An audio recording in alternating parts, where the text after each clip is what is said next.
지구는 어떻게 진화해 왔는가 두 번째 수업입니다. 오늘 우리는 수권의 형성과 진화 과정, 그리고 기권의 형성과 진화 과정에 대해서 간략하게 살펴보겠습니다. 지난 시간 우리는 지구의 형성 과정에서 미행성 충돌이 중단되고 지표가 식으면서 지각이 형성되었고, 그리고 원시지구를 둘러싸고 있던 대기가 역시 냉각되면서 대기 중에 포함되어 있던 수증기가 비가 되면서 원시 해양을 형성하였다라는 내용을 살펴보았었습니다. 현재 지구에 존재하는 수권의 구성 성분인 물은 대부분 바다에 존재하죠.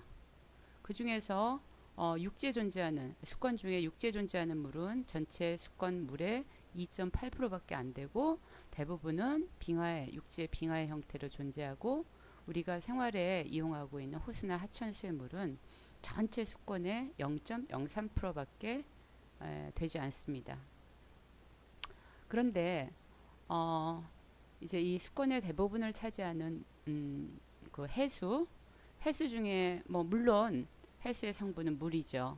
근데 물 이외에도 소량이지만 염류라고 하는 물질들이 존재합니다. 바닷물이 짠 것을 우리 알고 있죠. 그 바닷물이 짠 이유는 염화나트륨 성분이 염화나트륨 이온 형태로 존재하는 이런 성분들이 존재하고, 이 이외에도 여러 가지 성분들이 존재하죠. 이러한 성분들은 물 이외에 염류라고 하는 이러한 성분들은 대부분 육지에서 강물로 하천수로 바다로 유입될 때 암석을 구성하는 성분의 일부가 녹아서 바다로 유입된 것입니다. 또는 해저 화산에서, 이제 여기 사진에서 보면 그림에서 보시다시피 해저 화산 폭발이 있을 때 암석 중에 해저 지각에 포함되어 있던 여러 가지 성분들이 기화되면서 해수 중으로 나오고 있죠.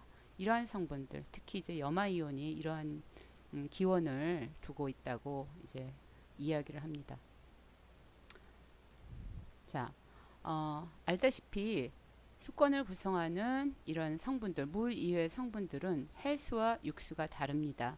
육수에는 탄산 이온과 칼슘 이온이 이제 제일 많은 양을 차지하고 있습니다.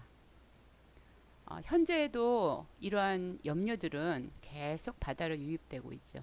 암석 중에 일부 성분이 하천수로 빠져나가고, 하천수는 그 물질들을 바다로 이동시키면서 계속 염료들이 해수 중으로 흘러가는 거죠. 그러면 여러분이 쉽게 바닷물은 점점 짜지겠구나 라고 생각하는데, 실제로는 그렇지 않습니다.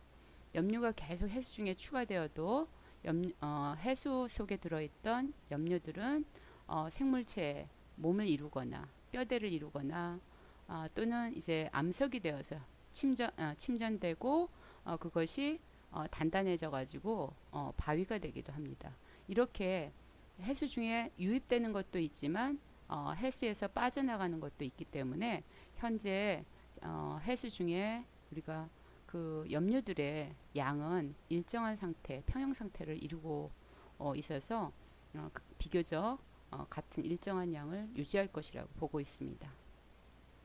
자, 이러한 물은 지구에서 어떤 역할을 하느냐? 여기에 지금 물의 순환이라고 해놨는데, 바다에서 증발해서 그 다음에 대기를 타고 육지로 이동해서 강수로 흘러가거나 증발하거나, 이런 여러 가지 물의 순환 과정을 거쳐서 물은 에너지를 지구 표면에서 에너지를 실어 나르는 역할을 하고 있습니다. 에너지를 순환시키는 가장 큰 역할이 이제 물이 하고 있다라고 정리하시면 될 것 같고, 그리고 또 물은 순환하면서 지권을 변화시키죠. 폭포를 만든다든가, 여기 이건 선상지죠. 선상지, 공유, 삼각주와 같은 이런 여러 가지 지형을 만들면서 지형을 변화시키기도 합니다. 또한 적도에서 태양 에너지를 아무래도 많이 받으니까 해류를 통해 가지고 이 적도에 많은 양 물이 흡수한 에너지를 해류를 통해서 고위도로 실어 나르죠. 그래서 에너지 불균형을 해소시키는 그런 역할을 하고 있습니다. 자, 이번에는 원시 대기의 변화에 대해서 살펴볼 텐데 원시 대기는 현재 대기와 달랐어요. 수증기, 질소, 암모니아, 메테인, 이산화탄소.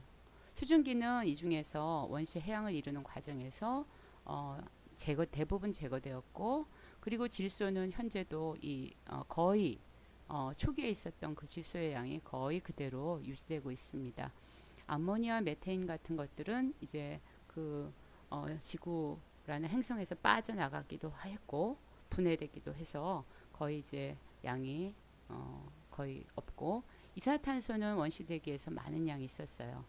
지금 현재 대기는 우리가 알고 있는 것은 질소가 78%, 산소, 그리고 이산화탄소나 아르곤 같은 그런 물질로 되어 있는데, 이제 이 질소는 원시 대기 중에 있던 그 양이 그대로 이제 거의 그대로 유지되고 있는 거고, 산소는 원시 대기 중에 없었죠. 없던 물질이 이제 생겨났고, 원시 대기에 많이 있던 이산화탄소는 0.035%라고 하는데 이 양이 굉장히 줄었어요.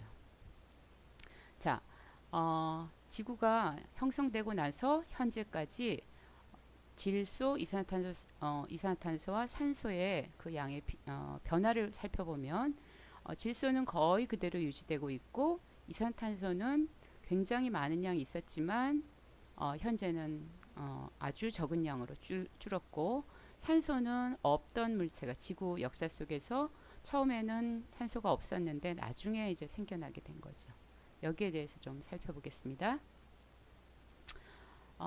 먼저 이산화탄소가 이제 변화를 보면, 이산화탄소는 산소나 질소에 비해서 물에 잘 녹는 기체입니다. 그래서 오랜 시간 동안 해수에 이산화탄소가 용해돼서 그것이 이제 해수 중에 쌓이면서 석회암이라고 하는 그런 암석을 형성하는데 기여를 했습니다. 이래서 이런 해수 중에 용해되어서 석회암을 형성했다, 암석을 형성했다라는 그런 이유로 이산화탄소 양이 크게 줄었고, 여러분 지금 이 사진은 중국의 계림이라고 하는 유명한 장소예요. 여기 계림의 아주 그 기암 절벽을 이루는 이런 암석들이 다 이제 석회암인데, 이 석회암은 바닷속에서 생성되었고, 그리고 이제 그 이야기가 원시 대기 중에 있던 이산화탄소가 용해되어서 침전된 암석이다라고 이야기를 하죠. 바다에서 형성된 이 암석이 이제 지표면 이 지역이 용기되면서 이렇게 노출돼서 이런 아름다운 지형을 만들게 된 것입니다.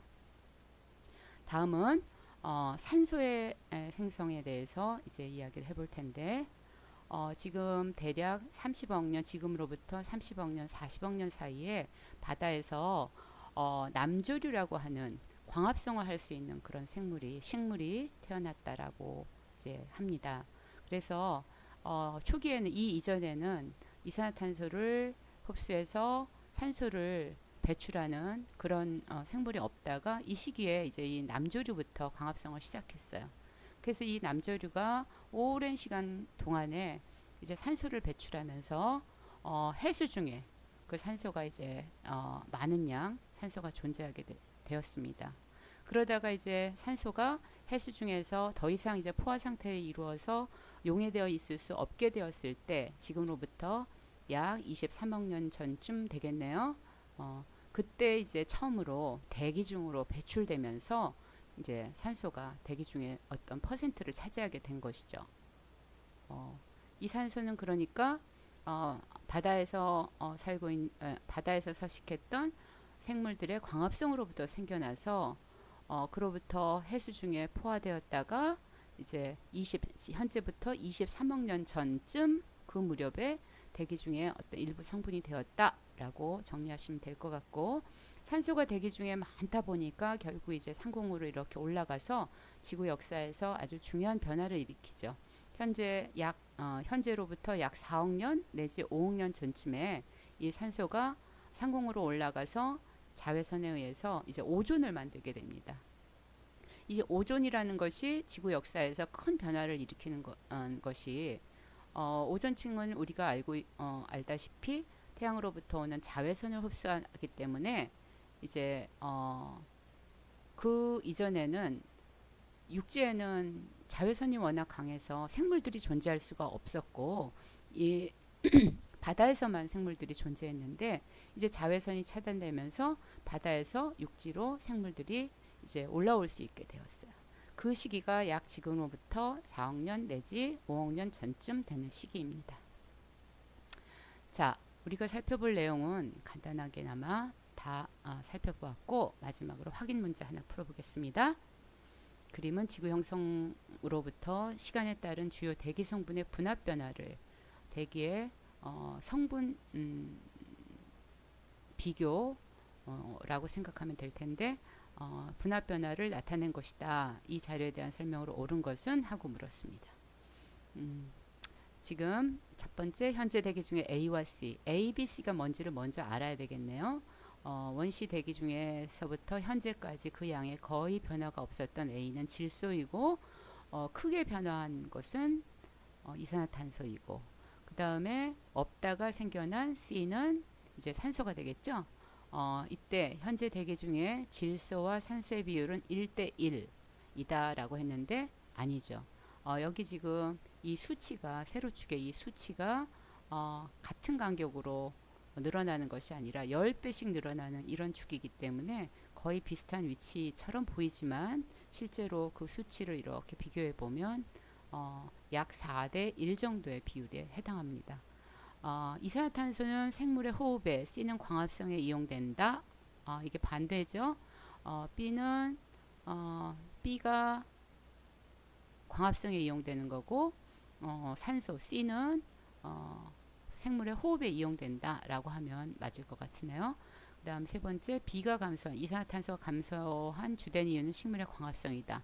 이것이 아니라 해수 중에 용해되었기 때문이다 라고 하는 내용이었고 그 다음에 네 번째, C의 증가, 산소의 증가는 녹색 식물의 광합성과 관련이 깊다. 이게 맞겠네요.